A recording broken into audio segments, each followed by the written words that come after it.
چنانچہ ایک واقعہ اسکول ٹائم کا ہے، مگر اس وقت میں آپ کی خدمت میں پیش کر دیتا ہوں۔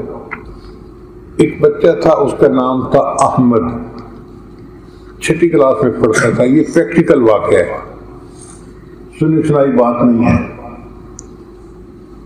اس کے والد نے اس بچے کو ایک دن کہا کہ بیٹا تم یہ کوشش کرو کہ نبی علیہ الصلوۃ والسلام کا نام نامی اسم گرامی جب بھی زبان پہ آئے تو تم باوضو بے وضو نام نہ لینا۔ ان کے والد صاحب جو تھے وہ نبی علیہ السلام کے عاشق تھے، تو بچے نے دل میں ارادہ کر لیا کہ ٹھیک ہے، میں نبی علیہ السلام کا نام ہمیشہ وضو سے لوں گا۔ اب یہ سلسلہ چلتا رہا۔ اللہ کی شان دیکھیں کہ ہائی اسکول میں ایک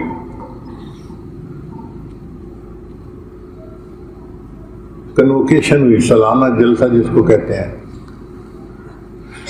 اب اس میں جو دینیات کے استاد تھے انہوں نے کچھ بچوں کو نعتیں سکھائیں، نظمیں سکھائیں، تو بچوں نے اچھی تیار کی۔ اس میں انہوں نے احمد کو بھی ایک نظم سکھائی۔ احمد کی آواز اتنی اچھی تو زیادہ نہیں تھی، مگر جس محبت سے وہ بات وہ پڑھ رہا تھا نا، وہ اس کا جذبہ قابل دید تھا۔ استاد کو اچھا لگا اور استاد نے کہہ دیا کہ چلو ٹھیک ہے، تم بھی تیاری کر لو۔ انہوں نے ڈپٹی کمشنر کو بلایا ہوا تھا، مہمان خصوصی۔ اب احمد کا وقت آیا تو اس نے نعت پڑھی، وہ نبیوں میں رحمت لقب پانے والے، مرادیں غریبوں کی برلانے والے۔ پھر جب ڈپٹی کمشنر نے آخری تقریر کرنی تھی، صدارتی تقریر جس کو کہتے ہیں، تو اس نے کہا کہ ہمارے معاشرے کی خرابی کی بنیادی وجہ یہ ہے کہ استاد غافل ہیں، وہ بچوں پہ توجہ نہیں دیتے۔ جیسے کہ ابھی ایک لڑکا پڑھ رہا تھا، وہ نبیوں میں رحمت لقب پانے والے، مرادیں غریبوں کی برلانے والے، جبکہ لکھنے والے شاعر نے تو کلام یوں لکھا، وہ نبیوں میں رحمت لقب پانے والا، مرادیں غریبوں کی برلانے والا۔ تو مجھے لگتا ہے کہ جس استاد نے یہ نظم تیار کروائی، یا تو وہ کانوں سے بہرا تھا، یا وہ پرلے درجے کا غافل استاد ہے کہ جس کو سمجھ ہی نہیں کہ استاد لڑکا پڑھ کیا رہا ہے۔ اب پورے اسکول کے استادوں کے سامنے وہ جو دینیات کے ٹیچر تھے ان کی بے عزتی ہوئی، تو ان کو دل میں بڑا غصہ آیا کہ میں نے اس بچے کو کہا تو تھا کہ بھئی یہ لفظ نہیں، یہ لفظ ہے، مگر بچے نے اپنی بات ہی کی اور والے کی جگہ والد ہی پڑھا۔ خیر بات آئی گئی ہو گئی۔ اب اگلا سال شروع ہو گیا، نیا سال جیسے تعلیم میں شروع ہوتا ہے نا، تو سال کے ابتدائی دنوں میں ایڈجسٹمنٹس ہوتی ہیں کہ کس ٹیچر نے کس مضمون کو پڑھانا ہے۔ ایک ٹیچر آئے نہیں تھے، تو اب یہ جو کلاس کے بچے تھے نا، یہ بیٹھے اونچے اونچے باتیں کر رہے تھے، بول رہے تھے، شرارتیں کر رہے تھے۔ تو ہیڈ ماسٹر نے سوچا کہ بھئی اگر یہ بچے زیادہ شرارتیں کریں گے، شور مچائیں گے، تو دوسری کلاس کے بچے ڈسٹرب ہوں گے۔ اس لیے اگر کوئی استاد فارغ ہے تو اس کو میں کہتا ہوں کہ وہ آئے اور کلاس کے اندر بچوں کو ذرا خاموش کروا دیں۔ اسٹاف روم سے پتہ کیا تو دینیات کے ٹیچر فارغ تھے۔ استاد نے کہا کہ جی آپ آئیں اور اس کلاس کا پیریڈ لے لیں، ایک پیریڈ تفریح سے پہلے کا اور ایک پیریڈ تفریح کے بعد کا۔ ان کا بہت اچھا، وہ ٹیچر کلاس میں آ گئے۔ اب انہوں نے کلاس کے بچوں کو باتوں میں لگا لیا کہ بچوں تمہارے اصل ٹیچر تو آئے نہیں جنہوں نے سائنس کا مضمون پڑھانا ہے، تو میں تو اس لیے آیا ہوں کہ آپ لوگ جو ہیں مصروف رہیں اور باقی کلاسوں کو آپ ڈسٹرب نہ کر سکیں۔ چنانچہ میں ایسے کرتا ہوں کہ چھوٹے چھوٹے سوال پوچھتا ہوں، آپ لوگ جواب دیتے رہنا، وقت بھی گزر جائے گا اور معلومات بھی بڑھ جائیں گی سب کی۔ چنانچہ اس نے نام پوچھنے شروع کر دیے، جی کہ حج کس شہر میں کرتے ہیں، کعبہ کس شہر میں ہے، نبی علیہ السلام کس شہر کے اندر مدفون ہے. چھوٹے چھوٹے سوال بچوں سے پوچھے اور بچے جواب دیتے رہے. اللہ کی شان دیکھیں کہ احمد کی باری آئی تو ٹیچر نے پوچھا کہ بتاؤ ہمارے نبی علیہ السلام کا نام کیا ہے. احمد کھڑا تو ہو گیا اپنی سیٹ سے لیکن اس نے نام نہیں بتایا. تو ٹیچر نے کہا کہ تمہیں نام آتا ہے؟ اس نے سر ہلایا کہ جی نام آتا ہے. تو ٹیچر یہ سمجھا کہ یہ ضدی بچہ ہے, یہ استاد کی بات کو کوئی اہمیت ہی نہیں دیتا, اپنی مرضی کرتا ہے.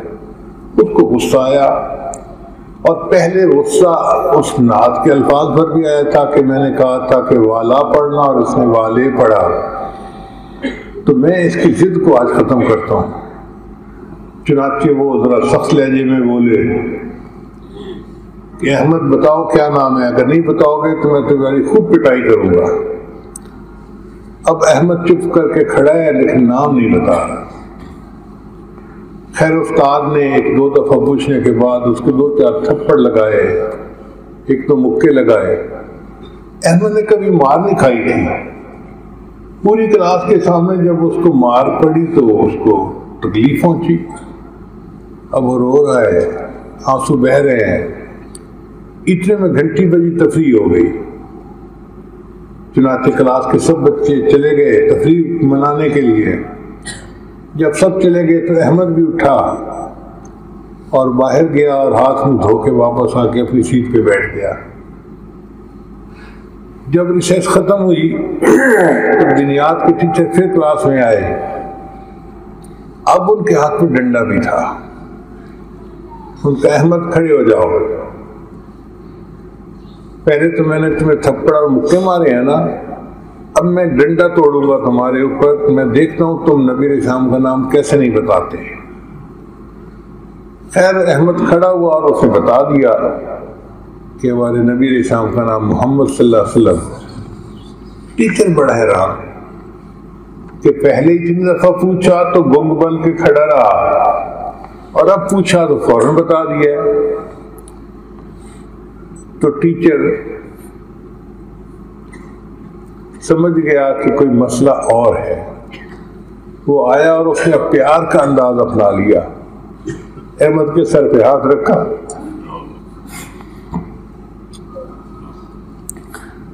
بیٹا میں تمہارا استاد ہوں, تمہارے باپ کی جگہ ہوں. میں بار بار تم سے پوچھ رہا ہوں کہ نبی علیہ السلام کا نام بتاؤ, آپ نے پہلے نہیں بتایا اور اب میں نے ریسرچ کے بعد پوچھے تو فوراً بتا دیا. پہلے کیوں نہیں بتایا مجھے یہ بات بتا دو. تو اس وقت احمد نے ان کو یہ بتایا کہ سر میں نے اپنے ابو کے سامنے وعدہ کیا تھا کہ میں نبی علیہ السلام کا نام بغیر وضو کے نہیں لوں گا. جب آپ نے پہلے سوال پوچھا میرا وضو نہیں تھا, میں نے مار تو کھا لی مگر میں نے نبی علیہ السلام کا نام اپنے منہ سے نہیں نکالا. اب ریسیس میں وضو کر کے آیا ہوں, آپ نے نام پوچھا ہے تو میں نے نام بتا دی ہے. تو بچپن میں جو بات بچے کے دل میں ڈال دی جائے وہ پھر پوری زندگی بچہ اس کے اوپر جمع رہتا ہے. اس لیے پہلا اصول ہے کہ اولاد کے لیے دعائیں کریں اور دوسرا اصول ہے کہ مار نہیں پیار سے بچے کی وہ تربیت ہوتی ہے جو مار کے ذریعے سے نہیں ہو سکتی. چنانچہ حدیث پاک سے اس کا ثبوت ملتا ہے. حضرت انس رضی اللہ عنہ فرماتے ہیں کہ نبی علیہ السلام کی خدمت میں 10 سال رہا, یعنی 10 سال میں نے نبی علیہ السلام کی خدمت کی. نبی علیہ السلام نے نہ کبھی مجھے جھڑکا, نہ کبھی مجھے گالی دی, نہ نبی علیہ السلام نے کبھی مجھے ترش نظروں سے دیکھا. ہمیشہ پیار سے بات کی اور نبی علیہ السلام نے تربیت میری محبت سے فرمائی. تو اس حدیث پاک سے پتہ چلتا ہے کہ بچے کو اگر پیار دیا جائے تو اس کی تربیت آسانی سے ہو جاتی ہے, مار کی ضرورت ہی نہیں پڑتی. ہم جو غصے میں آ کے مارنا شروع کر دیتے ہیں یہ ہماری جلد باز طبیعت ہوتی ہے, ورنہ مار کی ضرورت پیش نہیں آتی.